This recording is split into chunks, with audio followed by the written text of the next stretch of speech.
সাতক্ষীরায় জনপ্রিয় হয়ে উঠেছে ড্রাগন চাষ। গত বছরের তুলনায় এবার জেলায় বেড়েছে আবাদ ও উৎপাদন, সাথে বাড়ছে স্থানীয়দের কর্মসংস্থানও। কৃষকরা বলেছেন, সঠিক কারিগরি সহায়তা ও বাজারজাতকরণের সুবিধা পেলে ড্রাগন হতে পারে কৃষির নতুন সম্ভাবনা। বিস্তারিত জানাচ্ছেন আমাদের সাতক্ষীরা প্রতিনিধি মীর খায়রুল আলম। সাতক্ষীরার তালা, পলারোয়া আর কালীগঞ্জ সবচেয়ে বেশি ড্রাগন ফলের আবাদ হয়েছে এই উপজেলাগুলোতে। চলতি মৌসুমের জেলায় প্রায় 25 হেক্টর জমিতে ড্রাগন চাষ হচ্ছে, গত বছরের তুলনায় যা বেশি। প্রথমে পরীক্ষামূলকভাবে চাষ শুরু করলেও এখন বাণিজ্যিকভাবে এগোচ্ছেন কৃষক ও উদ্যোক্তারা। শখের বশে ড্রাগন চাষ শুরু করলেও এখন ফলন ভালো হচ্ছে, লাভও মিলছে। আশেপাশের অনেকেই হচ্ছেন উৎসাহিত, জানান উদ্যোক্তা তৌহিদুজ্জামান। আমি প্রফেসর এস এম তৌহিদুজ্জামান। আমি বিশেষ একজন কর্মকর্তা। আমার বাড়ি পাশের গ্রামে, বাগমারা গ্রামে। বর্তমানে আমি কর্মরত রয়েছি যশোর মাধ্যমিক উচ্চ মাধ্যমিক শিক্ষা বোর্ডের কলেজ ইন্সপেক্টর হিসাবে।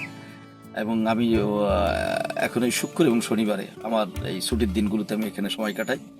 আমি এই প্রজেক্টগুলো দেখাশোনা করি। আমার এখানে যারা আছে এদের সঙ্গে মোবাইলের মাধ্যমে কমিউনিকেশন করে আমি টোটাল মার্কেটিং অ্যান্ড এখানে ম্যানেজমেন্টটা করি আর কি। আপনি এই উদ্যোক্তা হওয়ার পেছনের কারণ কি? উদ্যোক্তা হওয়ার পিছনে কারণ মূলত আমার স্টুডেন্ট লাইফ থেকে এটা স্বপ্ন ছিল। আমার উদ্যোক্তা হওয়ার একটা স্বপ্ন ছিল, কিন্তু আসলে বিভিন্ন পারিপার্শ্বিক অবস্থার কারণে সম্ভব হয়নি। 2020 সালে যখন সুযোগ পেলাম ফ্রিভাবে, তখন আমি এটাকে কাজে লাগাইলাম। যে আমি এবং এর পাশাপাশি আমি আরও একটি প্রজেক্ট করছি, সেখানে আরও 5 বিঘা জমি নিয়েছি। সব মিলে আমার এখন 12 বিঘা আর কি এই ড্রাগনের প্রজেক্ট আর কি। প্রতিদিন এসব বাগানে কাজ করেন 10 থেকে 15 জন শ্রমিক। ফলে গ্রামের বাড়ির কাছেই তৈরি হয়েছে কর্মসংস্থানের সুযোগ।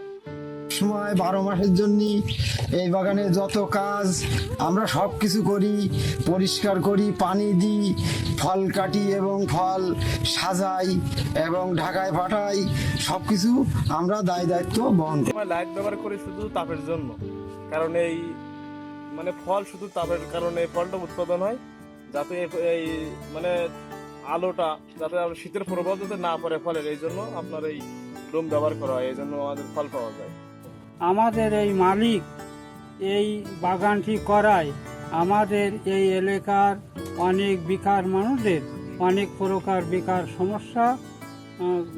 সমস্যা নির্বাহ হয়েছে।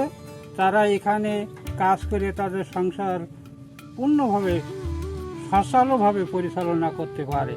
সাতক্ষীরার মাটি ও আবহাওয়ায় ড্রাগন চাষের জন্য খুবই উপযোগী। সঠিক ব্যবস্থাপনা পেলে এটি কৃষকের আয় বৃদ্ধিতে বড় অবদান রাখবে বলে মনে করেন কৃষিবিদ ইকবাল আহমেদ।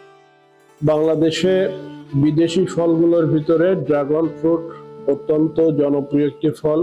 এর ধারাবাহিকতায় বাংলাদেশের সাতক্ষীরা জেলাতেও প্রচুর বর্তমানে এরকম ড্রাগন ফ্রুট উৎপাদন হচ্ছে।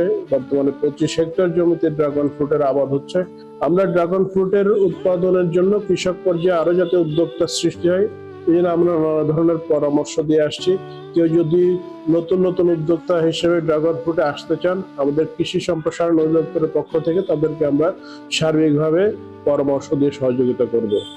দিন দিন সাতক্ষীরায় জনপ্রিয় হয়ে উঠেছে ড্রাগন ফল চাষ। কৃষি কর্মকর্তারা মনে করছেন, আধুনিক প্রশিক্ষণ ও সঠিক বাজারজাতকরণের সুবিধা পেলে কৃষিতে নতুন দিগন্ত খুলে দিবে ড্রাগন চাষ।